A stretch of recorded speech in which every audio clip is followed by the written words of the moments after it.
Hey folks, I'm Chris, organiser of Adelaide Robot Combat. After seeing an awesome video made by one of our regulars about the development of his bot, I thought I'd do something similar for my main bot, Shrapnel. Shrapnel is a 150 gram Antweight combat robot.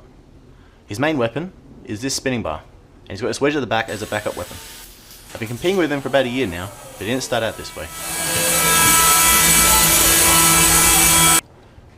This mess of polycarbonate plastic was my first go at horizontal spinner, and where Shrapnel started. It drove a spinning bar using a belt and pulley system, with the motor sitting here.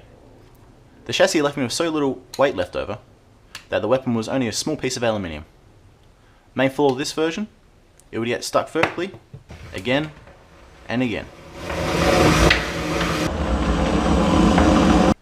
After some trial and error, this is my second attempt and my first go at a CAD designed and 3D printed robot. This one had the same RC stuff and pulley system inside as the last version. This bot's flaw, nowhere near enough damage. This aluminium bar just wasn't big and heavy enough. To get that heavy weapon bar I wanted, I shed heaps of weight out of the chassis and got rid of that pulley system. I also had a go at making my own bar. Badly. It was so out of balance that the bot shook all over the place. So I went with this 3mm stainless steel bar that I got machined. The flaw of this version, it was only held together by these two screws. And the wheel would rub on the side columns here and here. These issues were fixed easily though, by adding a third screw at the back and adding some wheel arches on the columns. The only other flaw with this version was I couldn't get the motor up to full speed. If I did this, the bot would vibrate badly, but I didn't end up figuring this issue out until a bit later.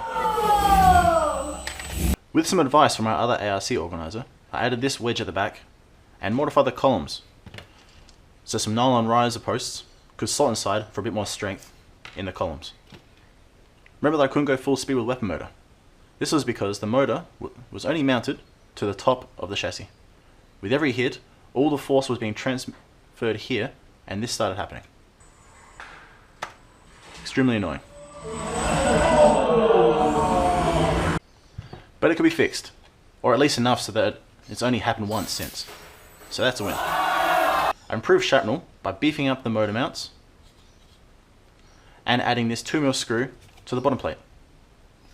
This screw then slots into the center point of the weapon bar, creating a second shaft for the weapon.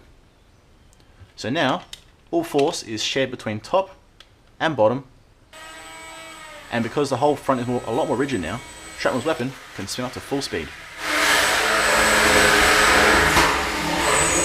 Back to Shrapnel here and now. I got this version finished in time for our Antweight Cup event back in March. I opted for a dual ESC for this version instead of the two 10A ESCs I've been using up until now. This freed up enough weight for this awesome weapon bar. This weapon was machined from 4mm stainless steel, which brought the weapon weight from 20 grams up to 32 grams.